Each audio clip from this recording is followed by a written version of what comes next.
chegou a hora do adeus pra tudo que me atrasava. O que já foi tocado. Mais um Voz do Vale, Rafa Sanjamin, direto de São José dos Campos. Se você já é inscrito do canal, muito obrigado. Você que não é inscrito, se inscreva. Vocês podem ver, estou num cenário diferente aqui hoje, diretamente aí dos estúdios do Cômodo Alquímico. Sem mais delongas, Matheus Melo, mano. Rafa Sanjamin, satisfação, satisfação total. Já estávamos aí uma cota, né, programando a entrevista, agora finalmente saiu. Aí. Na melhor hora acontece, Na melhor hora acontece. Tudo acontece quando tem que acontecer. Primeiro gostaria de parabenizar pelo local que tá muito foda. Quem já conhece aqui sabe do que eu tô falando, e quem não conhece vai passar a conhecer isso aqui, vai deixar louco o espaço. Achei muito foda, parabéns. Acho que você merece isso aí, tá ligado, mano? Pelo tanto que você vem trabalhando aí, vem acompanhando seus projetos, trabalho, é merecedor disso aqui. Top demais, mano. Gratidão, mano. Mano, então, pode falar. não, vai que vai. Tem muita coisa pra falar. Quero aqui. falar antes de você fazer a pergunta. Pode falar. Eu só ia falar cantor, compositor, videomaker, beatmaker, o que mais? Esqueci alguma coisa? Ou não? Acho que é isso. Acho que é isso. É, um pouquinho de direção artística ali. Bastante coisa, hein, mano? Quando que começou essa correria sua com a música, assim? Cara, minha correria com a música, na verdade, meus primeiros contatos com a música foram ali em meados dos anos 90, 94, quando eu descobri um aparelho de vinil na minha casa e meu pai ouvia muito samba, ouvia bastante coisa da MPB ali na época. E eu pirava assim nas capas de vinil, colocava pra ouvir, colocava histórias, algumas coisas. E ali foi meu primeiro contato com a música em si. Mas isso tudo se aprofundou mais quando eu descobri o rap. O primeiro rap que eu ouvi, que bateu forte, que me despertou para essa cena e foi onde eu conheci o hip hop, foi... Eu não sei se foi 99 ou 2000, que foi o Quinto Vigia, quando o Naldinho lançou o Quinto Vigia. E depois daquilo ali, minha vida se transformou de uma forma que eu ingressei na música e não saí mais até hoje. E dentro daquilo, comecei a ouvir os espaço rap, era muito lance os grupos naquela época, eles contavam muito histórias dentro da música, né? Eram narrativas que traziam contextos de outros lugares do Brasil e de pessoas que viviam na periferia e narravam a vida delas. Então ali começou meu contato e dali foi embora. Desde quando eu ingressei ao Distúrbio Verbal e daí teve toda a história até a gente chegar aqui hoje.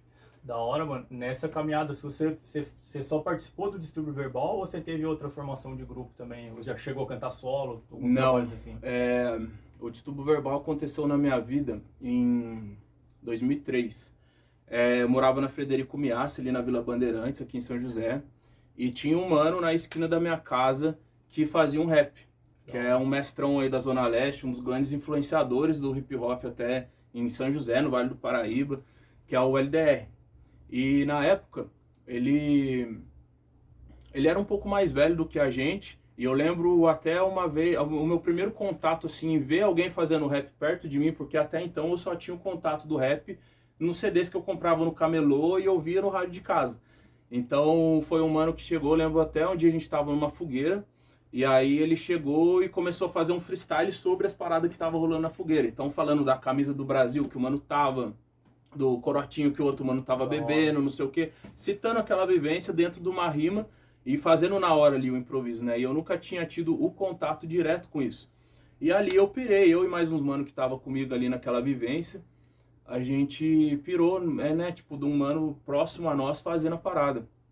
E nessa época, um pouco antes, o Distúrbio Verbal, ele foi fecundado ali em 2000.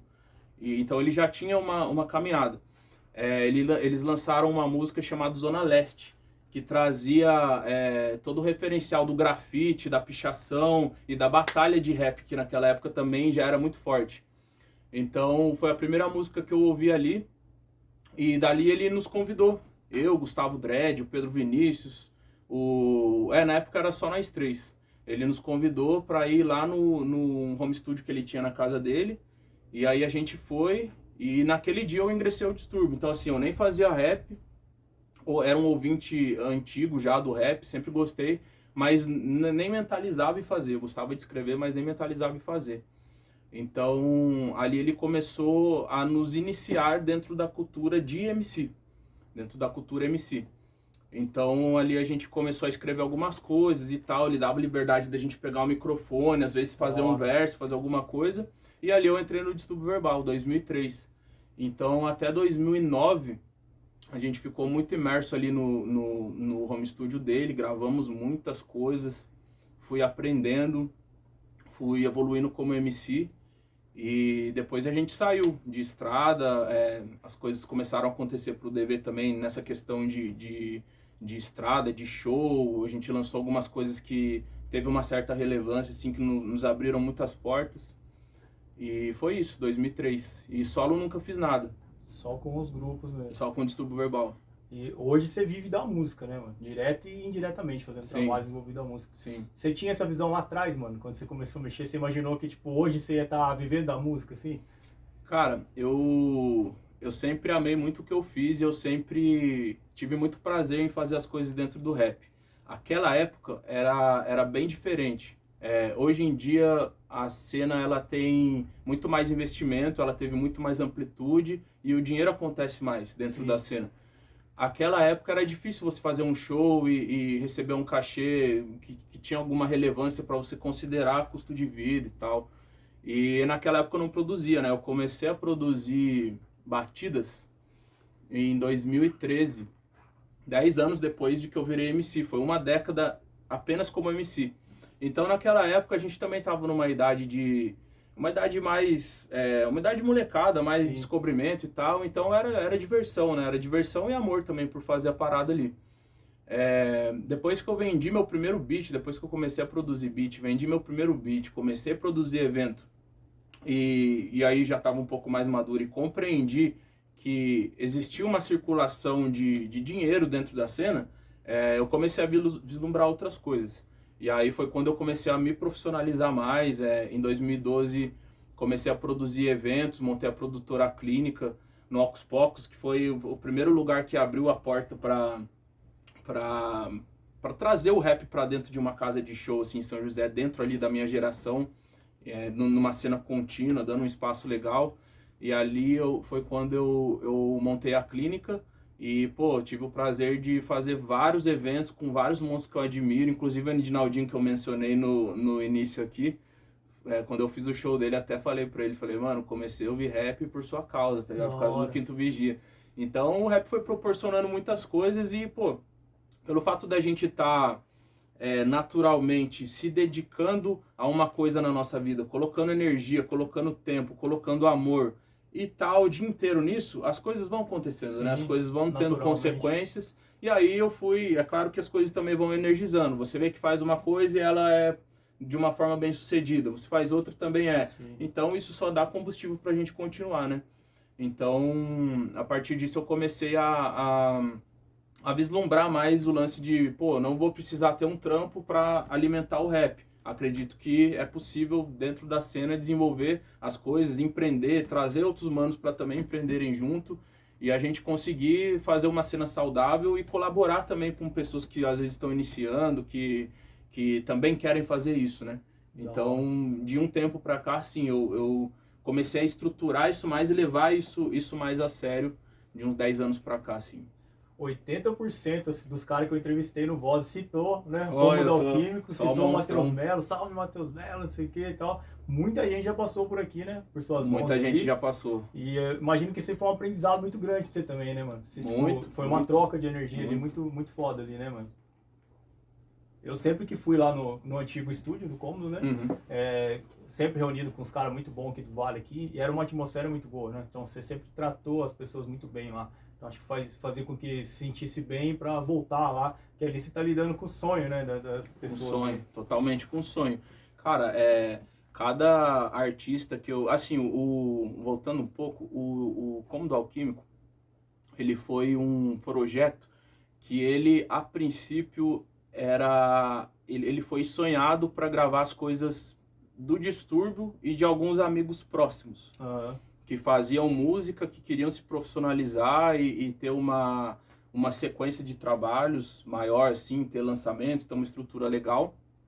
E calhou bem na época que eu estava terminando de estudar engenharia de áudio. Terminando não, porque a gente nunca para, né? Nunca vai parar. Mas desde a minha iniciação ali, eu fiquei 4 anos estudando isso especificamente, porque eu queria me tornar um engenheiro de mixagem profissional para o rap, que era uma parada que ainda não tinha.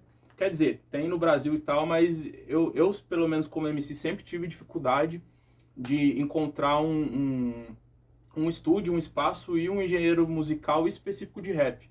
Então, quando eu descobri o mundo da engenharia de mixagem, eu me apaixonei de primeira, e foi até nessa transição minha de saída de palco para backstage. E eu sempre gostei da caverna, de estar no estúdio, de estar internado, de estar produzindo ali e de estar nesse mundo, né? E aí, quando eu comecei a fazer a engenharia de mixagem, eu falei, pô, eu acredito que é isso que eu quero estar no full time.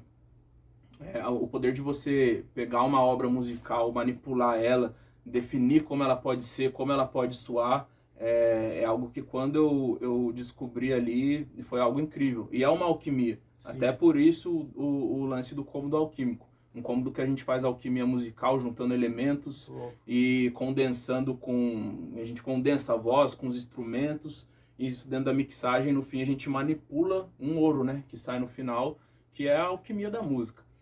E aí, eu acho que foi o final de 2017, quando eu iniciei isso, e 2018 oficializei. Conversei com alguns amigos, chamei alguns amigos para fazer o trampo e tal, e aí foi rolando indicação de outros manos e tal, fui recebendo outros caras, e foi isso, cara, muito monstro aqui do Vale, eu já tive o privilégio de receber, já aprendo muito com cada MC que vem, eu aprendo muito, e o compartilhamento do sonho, porque assim, quando eu dizendo até como MC, não como produtor, mas sempre que eu entrava em um estúdio, às vezes era o momento mais especial do meu mês. Verdade. E quando você traz uma obra sua, que ela é genuína, né? Ela é essencial do seu âmago, do seu sentimento, da sua vivência, que é a escrita do MC, dentro de um beat tem todo o sentimento, tem toda uma expectativa. É algo muito sério, né? Para se manipular e até isso se transformar numa música final, no MP3 final. Então, eu sempre lidei de uma forma muito séria e muito especial com isso, porque cada MC que entra, eu lembro que era uma época que eu entrava no estúdio e eu sei o sentimento que tem, e aí eu sinto isso junto com o MC. Você se vê lá. Eu me vejo lá, e é o momento que eu mais gosto, é o momento que o MC chega para gravar, a gente começa a trabalhar a voz, testar como a gente vai fazer a criação, a direção vocal, como que o beat está pedindo um determinado vocal dentro da música, e a gente fazer essa construção, esse desenho que transforma num corpo final. Então, cada MC que vem, ele traz uma ideia, ele traz uma energia, ele traz uma história, e isso é um aprendizado muito grande. Eu cresci demais como ser humano, como produtor também, por conta desses monstros todos tantos que já passaram pelo Voz do Vale, quanto outros que eu também já tive contato. Então, é algo que me dá muita satisfação, assim. Dentro de tudo que você faz na música hoje, desde o beat, a gravação do clipe, o que você gosta mais? Eu sei que você gosta de tudo, mas tem um que você gosta mais, mano. Tem um que eu gosto disso, eu gosto de fazer isso aqui, mano. Mano, assim, se tratando do áudio, eu gosto muito do processo da gravação e mixagem. A hora de manipular mesmo, de ter o grosso ali, da gente conseguir entender o que a música pede, da gente conseguir executar isso dentro da cabine de voz.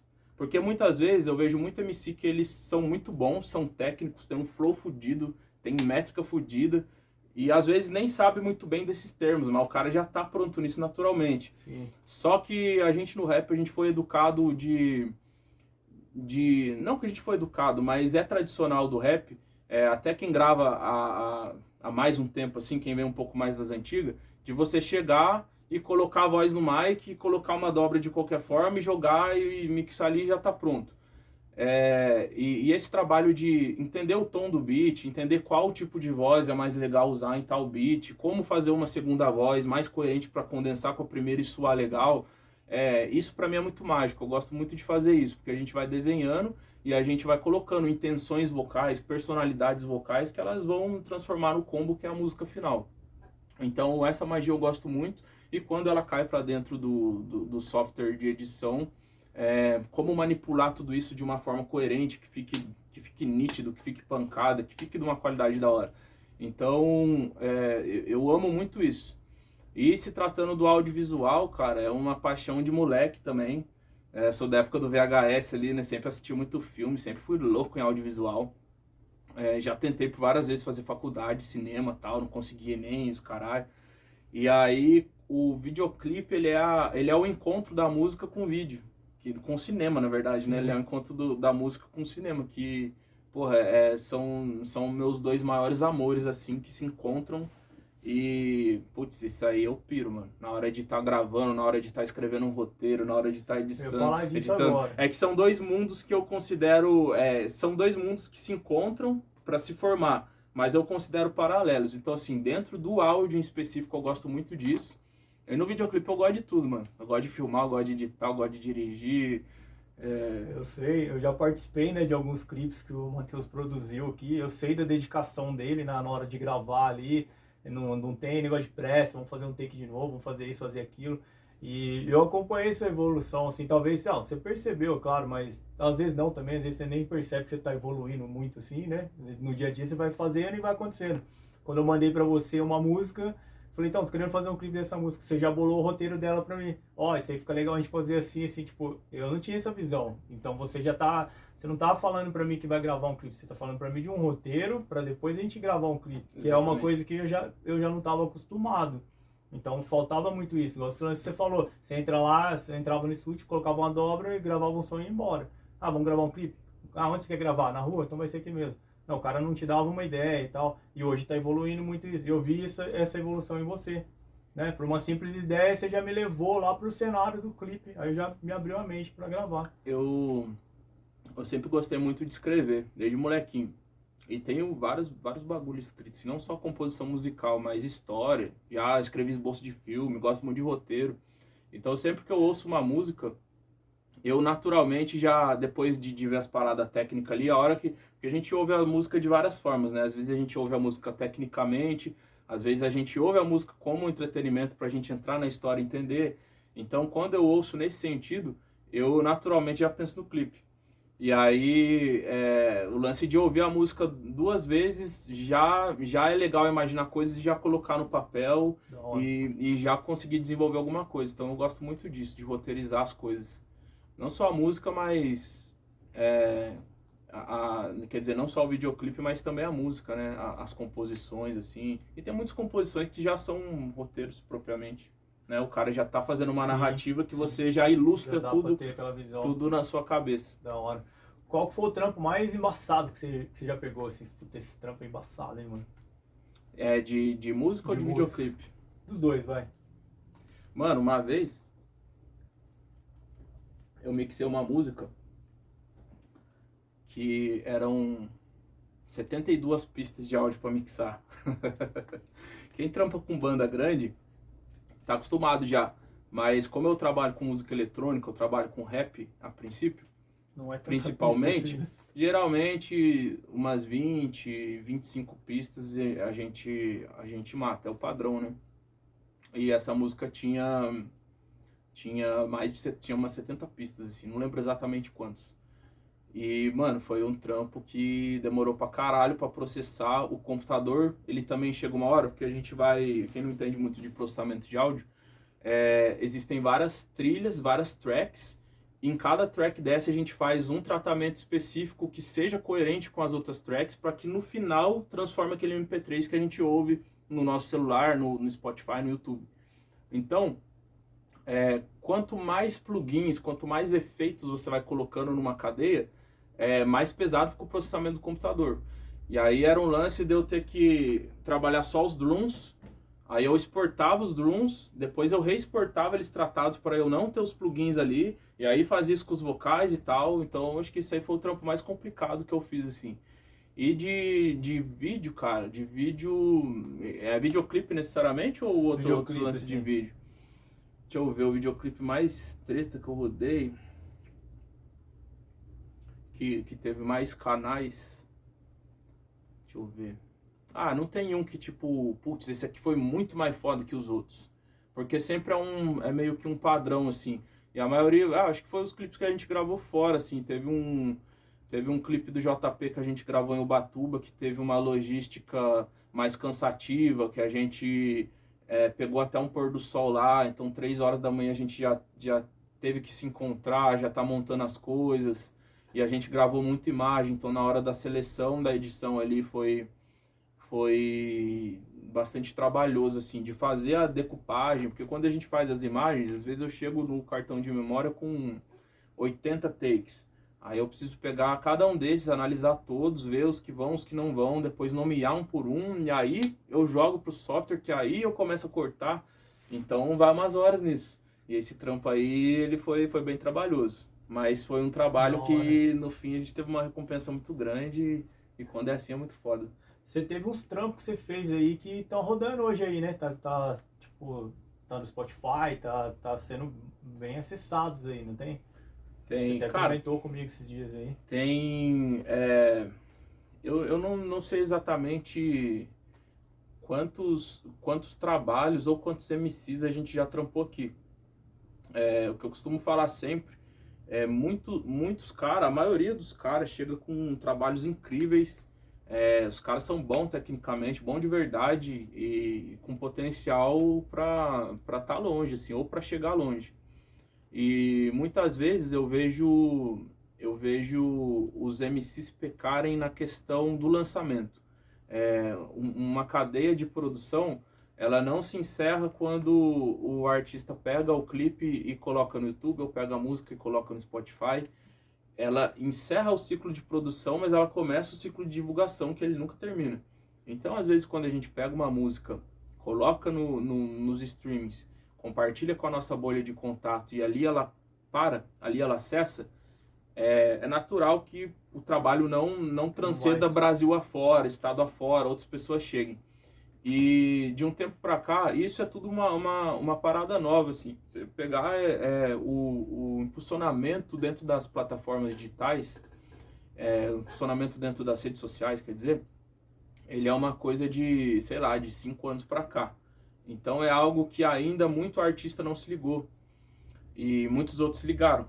Então quem tá fazendo isso sempre chega mais. Sempre chega mais. E, pô, vários caras que já passaram aqui tiveram um amadurecimento muito grande nessa questão de saber entregar e distribuir o trabalho. E outros que até chegaram já estão sendo mais visualizados. Assim, eu tive o prazer de trampar com alguns manos que hoje estão fazendo som com os caras grandes do rap nacional e batendo view e começando a viver o sonho nesse outro nível de interação e de entrega do trampo. De, por exemplo, você lançar uma música e já ter uma galera grande esperando. Da hora. Mas isso tudo é uma construção. É uma construção que isso depende de planejamento artístico, isso depende de orçamento, de distribuição que o MC tem, ou que algum apoiador ou investidor que ele tenha chegue junto para fazer. E assim, a caminhada da música, ela é complicada, mas ela é possível. Como a gente estava conversando antes, hoje tem dinheiro na música. Sim. Em várias esferas dela. Então, por alguns núcleos, é mais fácil você chegar nas pessoas, e por outros é mais difícil, porque como se facilitou a produção de uma música hoje com, sei lá, às vezes com R$1.000 você pega um beat, uma música e um videoclipe e lança, tá ligado? E você pega 10, 15 anos atrás, pra você fazer isso era R$10.000. Sim. Então hoje é muito mais acessível um MC pegar e desenvolver um trabalho dele e conseguir entregar. Só que isso também aglomera muito a cena, né? Muito lançamento acontecendo. Sim. Então é muito importante que exista um planejamento de lançamento, que exista essa coerência de você saber investir uma parada que chegue lá na frente. É mais ou menos um lance que eu costumo falar para os MCs. Pega um exemplo, fala uma empresa grande. Sei lá, Nike. A Nike. A Nike, ela pega e lança um novo modelo de tênis. É difícil que as pessoas vá lá na barrinha do YouTube de novo tênis da Nike, modelo XL38K. E deu enter e veja o tênis. Não, ela pega, ela gasta ali na produção, que fazendo uma analogia à música, seria produzir o beat, produzir a música e o videoclipe, Sim. por exemplo, um padrão. Então ela vai pegar o insumo do tênis, o molde, o design e tal, e aí ela vai lançar o tênis. Aí ela vai fazer um comercial. ela vai contratar uma produtora de vídeo, ela vai contratar um roteirista, enfim, ela vai contratar ator, não sei o quê. E ela vai gastar, vamos supor, 400 mil reais só para fazer a campanha de divulgação do comercial. Não estou nem falando sobre a fabricação do tênis. A campanha de divulgação do comercial. Produto pronto. Ela não vai pegar e simplesmente mandar para as lojas, jogar na vitrine e boa sorte. Ela vai pegar, se ela gastou 400 mil, ela vai pegar 2 milhões e vai colocar banner, vai colocar antes do vídeo do YouTube que a gente está vendo, dentro do público da persona dela.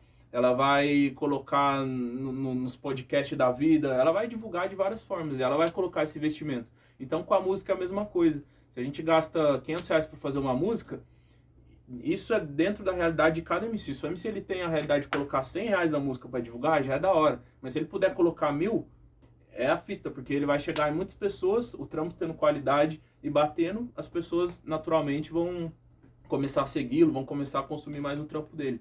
Então é mais ou menos essa lógica para chegar nos números. Desculpa que eu até fugi da sua pergunta, tá fui certo, trazendo outras questões. Mesmo. Mas é isso, mano. Tem MCs que pegam a música, lançam de uma forma, eles vão ter um resultado. Tem MCs que pegam a música, lançam de uma outra forma, eles vão ter outro resultado. E tem MCs que têm a felicidade de chegar mais longe e até fazer, tipo, tá mais pra São Paulo, Rio, fazendo campanhas com artistas maiores e prospectando a música deles para mais pessoas, né? E o cara que tá começando hoje, o MC que tá assistindo o nosso programa hoje aqui, pô, eu escrevo uns rap aqui, queria começar a gravar e tal. Você dá todo esse caminho pra ele, né? Desde a construção do beat, gravação, videoclipe, essa parte do marketing musical também. Tudo. Eu compreendi algumas coisas que aconteceram na minha vida, eu acho que de uns 2, 3 anos pra cá. Eu comecei como MC, tive uma experiência de estúdio e de palco muito bacana, de interação com as pessoas e tal. Ganhei bastante experiência nisso. Depois eu me entreguei muito à produção de eventos. Montei minha produtora de eventos. Há 10 anos, ainda produzo até hoje. Há 10 anos produzo. Tive muito contato com empresários, com negociadores, com produtores, em como desenvolver um evento, como fazer uma contratação, como elaborar um evento, como organizar um evento em si. Então ali eu tive muito essa relação de contrato, de negociação em si, entender como funciona um rider técnico, um rider de camarim, como que funciona um padrão de cachê, né? Tipo, o cachê de tal artista é tantos, então ele leva tantas pessoas na casa para ter esse cachê, então ele já tem essa média. Então essas noções foram legais para mim. Depois dentro do estúdio que comecei a pegar mais técnica de como gravar uma música, como construir um vocal, a fita do lance dos beats e tal. Então peguei bastante ali e de 2018 para cá eu estudo muito marketing. Eu fiz um curso da Bates em São Paulo em 2018 que ele trata sobre o music business. Ele trata realmente como que um artista ele faz uma criação de público, uma criação de audiência, como ele pode prospectar a música dele. Então esse curso em específico eu busquei para trazer como um bônus aos artistas que trabalham no cômodo. Então assim, não entrego só a música pro artista, aperto na mão dele, ele vai embora. Eu busquei todas as informações para eu passar pro cara como ele pode, quais caminhos ele pode fazer para que a música dele chegue mais pessoas. Então, através dessa cadeia de produção, depois, claro, entrou a parte do clipe pesado, que daí entra direção artística, paleta de cor, investimento, design e tal. Tudo isso combou para que hoje o Cômodo Alquímico ele não seja só um estúdio de gravação, mas um estúdio de preparo também e de lançamentos. E isso foi muito foda, porque essa chave isso não foi programado. Então essa chave caiu em mim e falei, caramba, não foi por acaso que eu passei por todos esses núcleos para que hoje tudo é um aprendizado. Vai somando e ele bem usado, ele pode somar bastante. Da hora. Mano, o papo tá bom, mas nosso tempo já deu. Eu queria trocar mais ideia aqui. Eu vou voltar aqui um dia e vou gravar um som aqui no Matheus. Vou tentar mostrar um passo a passo aqui de como é, se ele autorizar, é claro. Eu acho que vai ser bem louco. Você que tá em casa aí, quer gravar um som aí, não sabe onde gravar, super indico o Matheus aqui. Vai ser bem recebido, tenho certeza disso. E pra finalizar, você quer deixar um salve aí, mano? Falar alguma coisa? Eu quero deixar um salve pra cena hip hop do Vale do Paraíba, pra todos os irmãos que estão correndo, lutando, correndo atrás do seu sonho. colocando energia, colocando tempo, colocando dinheiro e acreditando. Desde o grafiteiro até o MC. Vamos que vamos, tamo junto nessa caminhada. O que precisarem do Cômodo do Alquímico e do Matheus, estaremos sempre aqui. E é isso. Foi uma honra, tenho certeza que foi uma honra recebê-la aí. E já era algo que a gente estava programando há um tempo, né? Eu tava dando a canseira no Rafa aí, mas pelo corre do dia a dia mesmo, às vezes não bateu a agenda e tal, mas era um momento que eu tava esperando, queria muito estar aqui no programa. Vários irmãos meus, monstros, já estiveram aqui, e pra mim é uma honra estar junto aí. Um salve pra todo mundo aí, 2022 próspero, e tamo junto. Da hora. Esse foi o Voz do Vale aqui com o Matheus Melo. Satisfação, irmão. Satisfação é minha, meu parceiro. Da hora demais. Até a próxima aí, valeu. Idade que vem pra roubar minha energia. Então me isolei, eu orei, essa foi minha cirurgia. Por isso me tornei um bruxo. Desligo essas crises mentais.